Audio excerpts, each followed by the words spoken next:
Caminhoneiros contam com nova lei que garante melhorias na qualidade de trabalho. A categoria foi contemplada com mudanças como não pagamento de pedágio pelos eixos que não estiverem em uso. Os motoristas profissionais também conseguiram a permissão para trafegar com mais cargas. Agora, no fórum.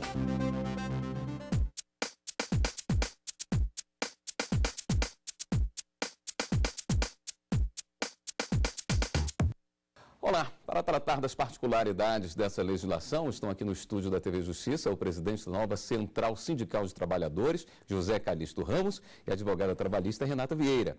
Antes de começarmos a nossa conversa, vamos assistir uma reportagem produzida pela equipe da TV Justiça. A Lei 13.103 de 2015, também conhecida como a nova Lei dos Caminhoneiros, foi sancionada sem veto no mês de março. A intenção da lei é propor diferentes exigências trabalhistas e jurídicas à classe dos motoristas de caminhão, com o objetivo de garantir melhorias nas condições de trabalho e redução no número de acidentes com transporte de cargas nas estradas. Dentre os avanços na lei estão maior controle na jornada de trabalho, seguro por morte e auxílio funeral, alteração do tempo de descanso e repouso, além da garantia que o motorista não responde perante ao empregador por prejuízo patrimonial decorrente da ação de terceiros. Muito bem, muito obrigado pela presença dos senhores aqui no fórum. Nós poderíamos começar falando das diferenças de como era o pedágio, como é que está o pedágio hoje? Tem forma diferente em cada estado da federação, né? Quer dizer, o estado de São Paulo, por exemplo, é um dos estados que cobra pedágio mais caro. E os caminhoneiros pagavam não somente pelo carro propriamente dito, mas de acordo com os eixos que cada caminhão ou cada carreta comporta, né? Então essa foi uma das reivindicações importantes que foi concedida na lei. A outra expectativa era exatamente a redução do óleo diesel, que você tem o caminhoneiro que é proprietário do caminhão, da carreta, e tem o caminhoneiro que é empregado, né, desse proprietário, né? Então, quando se fazia o desconto tanto de pedágio como esse preço do óleo, repercutia no salário do caminhoneiro empregado. Certo. Né? Quer dizer, então, a lei terminou contemplando os dois lados, né? Se reduz o pedágio, é bom para o proprietário, o autônomo, e é bom para o caminhoneiro empregado. O senhor acredita que terá uma redução no frete por conta disso? Nós esperamos que tenha, porque a categoria profissional como um todo, ela vai continuar reivindicando exatamente essa questão do reajustamento do frete, né, e ainda na tentativa de baixar um pouco o sem preço esquecer do óleo. diesel. Certo. A questão do perdão das multas foi gerou uma polêmica, né? Também gerou uma certa polêmica, porque na verdade o que acontecia e o que acontece naturalmente é que quando o motorista ele comete uma infração de trânsito, essa infração acaba sendo descontada da remuneração dele, do salário dele. Obviamente que a gente está falando aqui de motorista que é empregado, carteira assinada como empregado. Então, o que a legislação está trazendo agora é como se fosse um perdão dessa infração com relação às atividades que ele está fazendo. Então, a gente vê essa modificaçãozinha acontecendo na legislação. Um perdão no sentido de que o empregador não poderia descontar do empregado essa multa se ele não estiver agindo por dolo. Então, se ele estiver agindo por culpa e tudo mais, eu não descontaria essa infração do trânsito para ele. Então acaba ficando a cargo do empregador essa multa. É uma das coisas que a gente verifica na legislação. Obviamente que para o motorista autônomo, aquele que trabalha, que é o profissional liberal, isso não se aplica. Ele vai acabar arcando com essa multa, particularmente, que é o que a gente fala de aquele que é dono da carreta e tudo mais. Então, acaba que ele arca com a infração. O que não é empregado. O que não é empregado. E o limite de carga também foi meio questionado, né? Foi questionado por conta da questão com relação ao peso e tudo mais, que influencia, inclusive, com relação a essa questão de tarifa, de pedágio e tudo mais. Então, a gente verifica que a legislação também trouxe um aumento nessa possibilidade de carregar um pouco mais de peso na carreta. Traz problemas? Se torna mais perigoso? O trafegar. O problema não é só o perigo que pode causar, mas é o problema das próprias estradas. Sim, prejudica a rodovia. Quer dizer, a rodovia, às vezes, é construída para pegar uma tonelagem Se é permitido transportar além daquela, termina prejudicando a todos, porque você prejudica a estrada, prejudica todo mundo, não é? E aí esse pedágio que se tornará mais barato para o caminhoneiro e a estrada precisando de mais reparos por mais peso, deve onerar o pedágio para quem não é caminhoneiro, né? É uma coisa interessante, você defende um princípio, aí surge outro problema, é exatamente o que você está levantando, né? Mas aí é o seguinte, o Estado brasileiro, ele tem que primar, né, por estradas que comporte uma carga já com um pouco de acréscimo, exatamente para evitar que aconteça o dano na estrada, como acontece cada vez que chove. Esse contrato, já existe uma previsão de revisão? Do contrato de trabalho deles? Na verdade, é um empregado normal. A diferença que a gente verifica agora com relação ao motorista é que, finalmente, a legislação vai trazer uma diferenciação entre o motorista de caminhão e o motorista de passageiros também, que seria o de ônibus e tudo mais. Então, a diferença é só essa. A gente verifica que um contrato vai ser formalizado normalmente, como se fosse um contrato de experiência que se transforma em contrato por prazo indeterminado, trazendo algumas regrinhas com relação à jornada de trabalho, que agora modificou. No mais, é um contrato de trabalho normal, como qualquer outro empregado tem, carteira assinada normalmente e tudo mais. Esse ponto da fiscalização é sempre um grande ponto de interrogação. Né? Porque quem vai fiscalizar e quem sempre fiscaliza nesse caso é a Superintendência Regional do Trabalho, que é uma parte do Ministério do Trabalho. É ela quem vai verificar se aquele empregado, né, se aquele motorista está com a carteira assinada e tudo mais, ou se ele é um profissional liberal. Então, a gente sempre vai ter essa questãozinha sendo discutida. Para ser empregado, a gente vai verificar alguns requisitos que estão previstos na CLT, que é no artigo 2º e no artigo 3º da CLT, que são os requisitos de não eventualidade, habitualidade, onerosidade, pessoalidade, subordinação. Então, quando esses requisitos estão preenchidos, eu considero sempre como empregado. E aí a carteira tem que ser assinada.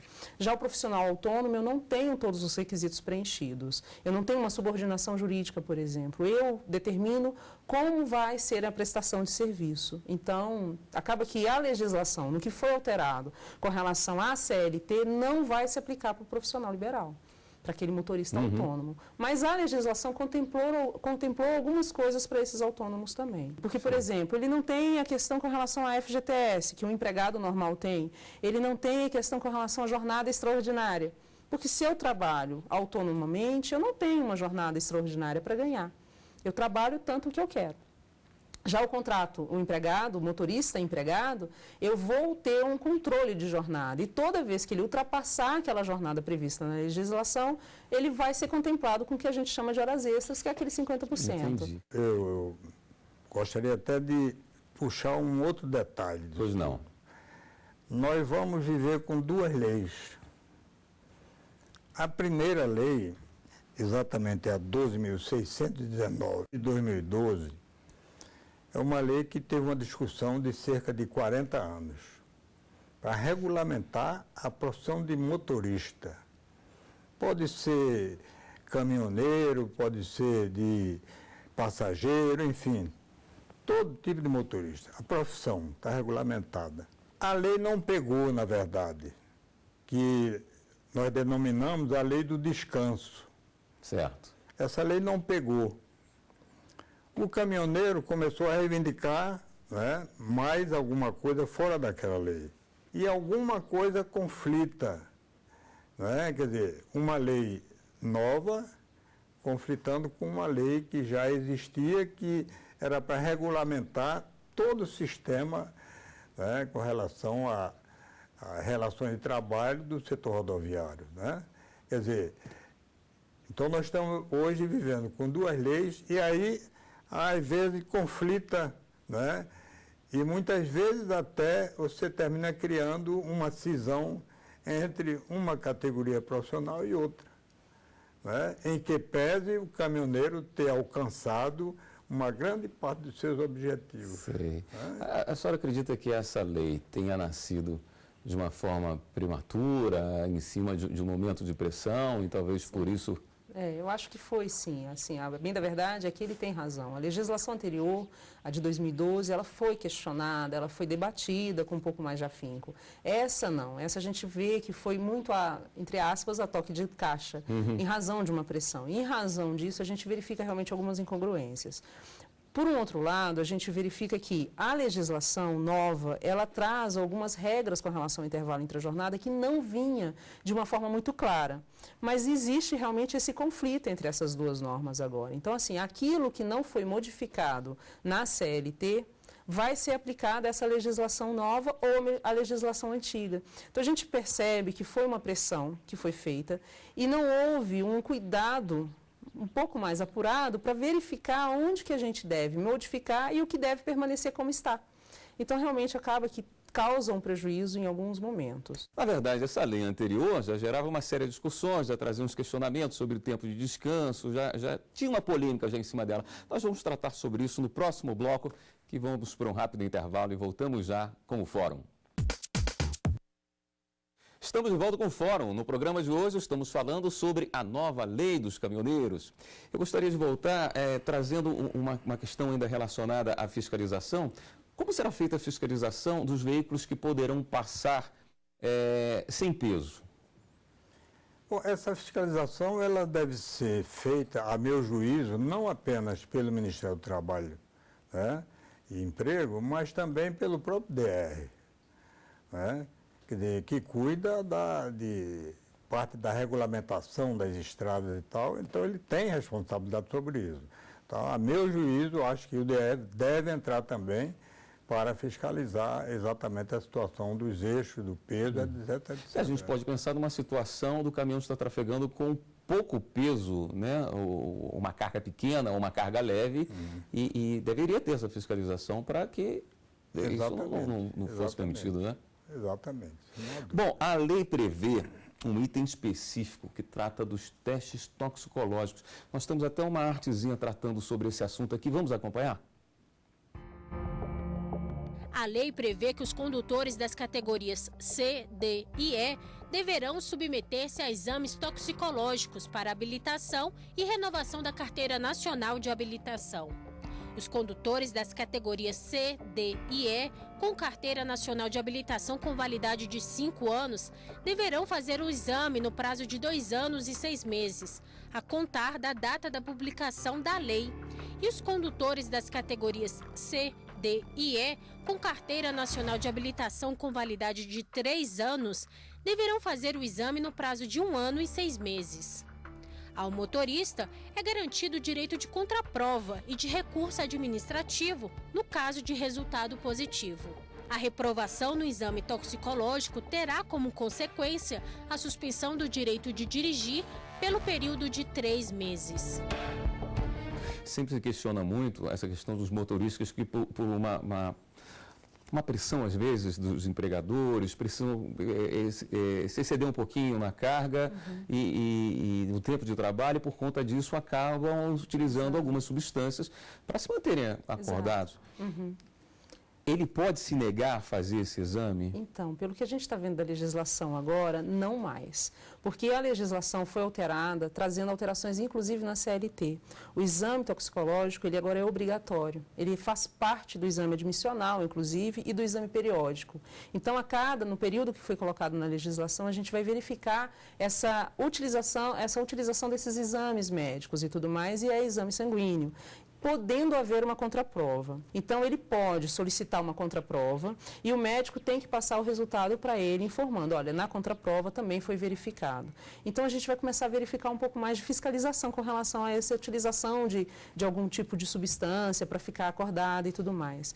Até o legislador também trouxe uma previsão de abastecimento da jornada em razão daquela carga que tem que ser entregue um pouco mais e tudo mais. Então, a gente verifica um pouquinho mais de de possibilidade de jornada extraordinária com pagamento, mas também verificando essa questão com relação aos exames que devem ser feitos. Então, o autônomo entra nesses exames também, não? Então, o autônomo não entra com essa forma. A gente vai verificar que para o autônomo vai servir o CTN só. E não é essa questão com relação ao que a CLT traz, que são 90 dias, a cada 90 dias tem que refazer esses exames e tudo mais. Mas o CTN trouxe o Código de Trânsito trouxe essas possibilidades também. Doutora Renata, como é que o empregador vai ter que se comportar frente a um profissional que deu um exame positivo? Pois é, então ele tem o direito de fazer a contraprova, então ele vai solicitar uma contraprova, o empregado solicita uma contraprova, e aí a gente começa a verificar a possibilidade de punições, né? Em razão de fazer o exame e apontar talvez uma droga, a utilização de alguma droga e tudo mais, o empregador pode aplicar advertências,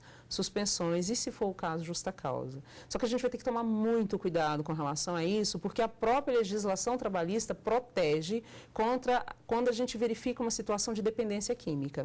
Né? É doença, a OMS reconhece como doença e eu não posso mandar embora um profissional que é dependente químico ou dependente com relação à bebida, por exemplo. Então a gente vai verificar muito cuidado nessa hora. O ideal é que se afaste, só que a legislação não trouxe nenhuma previsão nesse sentido, que afaste para que ele possa usufruir de um auxílio-doença, tentar se recuperar e tudo mais. Então, acho que vai depender muito do tato de cada empregador a partir de agora. Agora, de uma forma prática, deve haver uma redução nos acidentes nas estradas envolvendo caminhoneiros? A expectativa é exatamente essa, né? Porque o perigo não está só com aquele que dirige. É quem passa na estrada, são outros caminhões, outros automóveis, tá? Isso tanto na estrada como no setor urbano, né? Quer dizer, então a expectativa é essa. E esse problema desse exame, ele, de certa forma, é importante porque o Brasil todo assistiu, né, uma reportagem que o caminhoneiro pegava o transporte, digamos, em São Paulo e teria que levar direto para o Piauí. E aí ele tinha que tomar um pouco de qualquer tipo de droga para poder levar a carga até lá. Complicando a sua saúde, inclusive, né? E hoje não é mais permitido, pela lei não é mais permitido. Até porque eles vão ter, né, e foi a grande discussão dessa lei anterior com o próprio governo, ele não estava habilitado para construir todos os pontos de paradas que a própria lei exigia. Mas agora me parece que ele já começou a construir os pontos de parada. Se você quer proteger o motorista com relação à possibilidade de evitar acidentes e tudo mais, por que não inserir modificações na legislação previdenciária? E por que não modificar também, não inserir modificações com relação à fiscalização da utilização dessas drogas no meio da estrada? Porque é aquilo, o empregador não tem como fiscalizar se não houver um poder público fazendo isso. Então, essa é uma das preocupações que a gente tem. Houve modificação na questão dos pontos de paradas, da quantidade de parada, quantidade de horas? O que, na verdade, trouxe para a gente, essa última legislação, é trazer um pouco mais de especificação. Porque na outra ela falava assim, vão ser construídos pontos de paradas, e não falava como. Agora tem um programa que foi inserido na legislação para que seja observado pelo poder público. Então a administração pública vai começar a ter que inserir nas estradas alguns pontos de descanso para que o caminhoneiro e o seu auxiliar também descanse ao longo para evitar esse tipo de utilização. Porque descansar na beira da estrada é muito perigoso. Como é que se dava? Eram em postos de gasolina? As paradas obrigatórias. É construção vamos dizer, de casas, né? Pois é, eram impostos de gasolina. Agora deverão existir locais específicos. Exatamente, locais específicos. Isso estava delineado na lei anterior. E, se não me falha a memória, era de 200 e 200 quilômetros. Tinha que ter um Você acha razoável? De parada. É razoável, não há dúvida, é razoável. Né? Então, quer dizer, agora ali é preciso que tenha um abrigo que lhe dê condições de parar e fazer o seu repouso. Não é simplesmente constrói um galpão e você para e fica debaixo daquele galpão. Né? Quer dizer, tem as regras, né, inclusive da construção dessas obras que serão denominadas ponto de parada, né? E os tempos que deverão ser observados entre uma viagem e outra? A gente começa a observar que, dependendo da viagem que vai ser feita, ele vai ter pelo menos um intervalo mínimo de 5 horas. Outros, a gente verifica um intervalo de 11 horas. A gente verifica o descanso semanal remunerado para ele também sendo observado. Então, ele tem direito de descanso de 24 horas, sem esquecer das 11 horas, que é o intervalo que a gente chama de intervalo entre uma jornada e outra. Então, a gente começa a verificar. Tem também agora alteração com relação às 4 horas. Trabalhou 4 horas, ele tem, a partir de 4 horas, ele passa a ter direito a 15 minutos de intervalo. E aí a gente vê a legislação trazendo modificações. Se ele trabalha com auxiliar de motorista, se são 2 motoristas no caso, enquanto um está descansando na boleia do caminhão e o outro está dirigindo, a gente vai ter que verificar se o caminhão... Vale como momento de descanso? Vale como momento de descanso, desde que no caminhão tenha o que a gente chama de aquela cama-leito, né? Sei. Então, enquanto ele está descansando e o outro está dirigindo, não tem importância. E, de qualquer forma, ainda que tenha a cama-leito, em algum momento da viagem, eles terão que parar para poder descansar os 2 realmente assim. Então, a gente verifica que a legislação trouxe, sim, algumas modificações, que não tinha na de 2012. A de 2012 só previa o intervalo. Fez uma alteração no artigo 71 da CLT, referente a intervalo intrajornada e ao intervalo interjornada, mas não trouxe mais absolutamente mais nada. Essa legislação agora, ainda que tenha sido feita da forma que foi, ela é um pouquinho mais completa do que a anterior. E voltamos ao ponto da fiscalização. Como é que se fiscaliza essas paradas? É uma pergunta difícil de responder, porque aqui, vamos dizer, aqui, capital da República, já não há fiscalização, né, que a própria CLT determina que faça, por falta de profissionais, né? Quer dizer, o número de fiscais do trabalho, o inspetor do trabalho que faz essa fiscalização, cada dia vai diminuindo. E a contratação de novos, ela é muito paulatina. Então, há necessidade de que haja um aumento nesse número de profissionais que fazem esse tipo de fiscalização para tentar atender essa nova modalidade da nova lei dos caminhoneiros, né, que para nós é imprescindível. Agora, o autônomo podendo continuar fazendo uma viagem, dirigindo 12 horas sem parar, e o empregado tendo que levar esse tempo todo para chegar no mesmo destino, não corre-se o risco de se privilegiar o autônomo que vai continuar usando o rebite, que vai continuar sacrificando, colocando em risco a sua vida? Mas veja bem, a lei é para todos, inclusive para o autônomo. Não é só para o empregado, não é o caminhoneiro empregado. Até porque o autônomo também é ser humano. Ele tem as mesmas necessidades que qualquer outro ser empregado tem. Então, ele vai ter que obedecer, ele vai ter que seguir aquelas regras, aí é que está a fiscalização.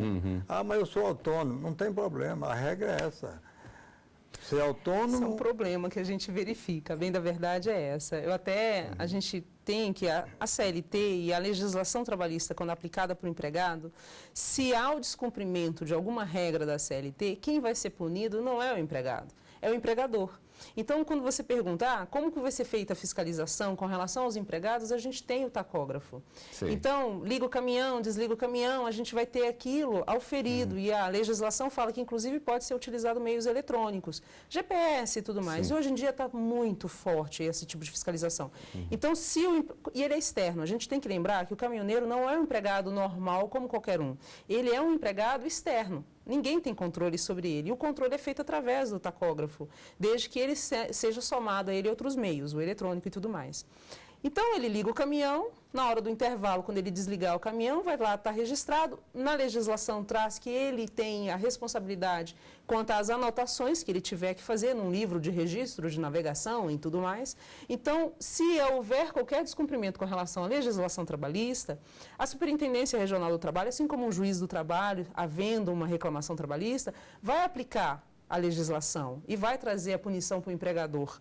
Já para o autônomo, como que eu vou fazer isso? É difícil, porque não tem nenhum tipo de responsabilidade. Quando muito, será o tomador de serviço, seria responsável por aquilo? Não tem como eu responsabilizar um tomador de serviço por um serviço do autônomo que ele resolve fazer da forma que ele quer. Então, talvez a gente, por mais que a gente fale, a lei aplica para todo mundo, sim, aplica para todo mundo, mas até onde vai o braço da fiscalização nesse sentido? Certo, eu gostaria de agradecer imensamente a presença de vocês aqui no Fórum. Estamos chegando ao fim do programa de hoje. Eu conversei com o presidente da nova Central Sindical de Trabalhadores, José Calixto Ramos, e com a advogada trabalhista Renata Vieira sobre a nova Lei dos Caminhoneiros. Quer rever esse programa? Acesse o site da TV Justiça, www.tvjustiça.jus.br. E você também pode ajudar a nossa equipe a fazer o fórum. Envie um e-mail para fórum@stf.jus.br. A gente tem um novo encontro na próxima semana. Até lá!